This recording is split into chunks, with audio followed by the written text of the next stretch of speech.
ทหารบ่ยานต่อสิ่งใดๆบ่ยอมปล่อยให้ศาสตร์อื่นใดเข้ามากดขี่ถึงบ่มีจักรพรรดิตั้งดาวหุกหา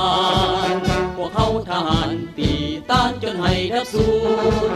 ถึงแม้นจะตายก็บ่เสียดายเลือดหลั่งไหลลิ้นยอมสิ้นเสียกายถึงจะตายก็เพื่อศาสตร์เฮาทหารปฏิวัติกำจัดพวกมารต้านสู่เสียงปืนกองกลางบ้านบ่ถอยทหารลาวเฮาก้าวบุกหน้าแข่งขันเพื่อต้านยันศัตรูบ่ให้อยู่ในดินลาว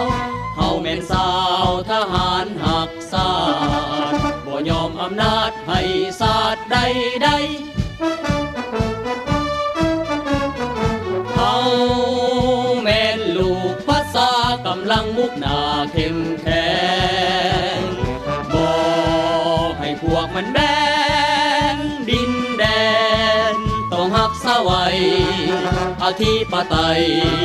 ไว้ให้มันคงเพื่อศาสตร์ยืนยงข่าบอนเลื่อยไปขับไล่พวกปุ่งที่มันเฮาต้องต้านต้องไล่ไป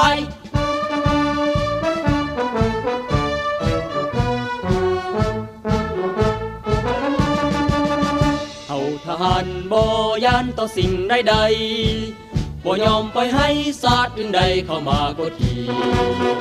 ถึงบ่มีจักรพรรดิตั้งดาวหุกหานพวกเขาทหารตีต้านจนให้แทบสูญ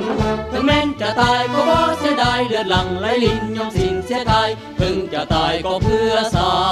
สตร์เฮาทหารปฏิวัติกำจัดพวกมารต้านสู่เสียงปืนกองกลางบ้านบ่ถอย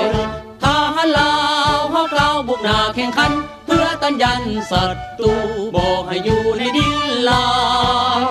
เฮาแม่นสาวทหารหักศาสตร์บ่ยอมอำนาจให้ศาสตร์ใดๆเฮาแม่นลูกภาษากำลังมุกหน้าเข้มแข็งบ่ให้พวกมันแบ่งดินแดนต้องหักษาไว้อธิปไตยไว้ให้มันคงเพื่อศาสตร์ยืนยงถาวรเลื่อยไปขับไล่พวกปุ่งที่มันเฮาต้องต้านต้องไล่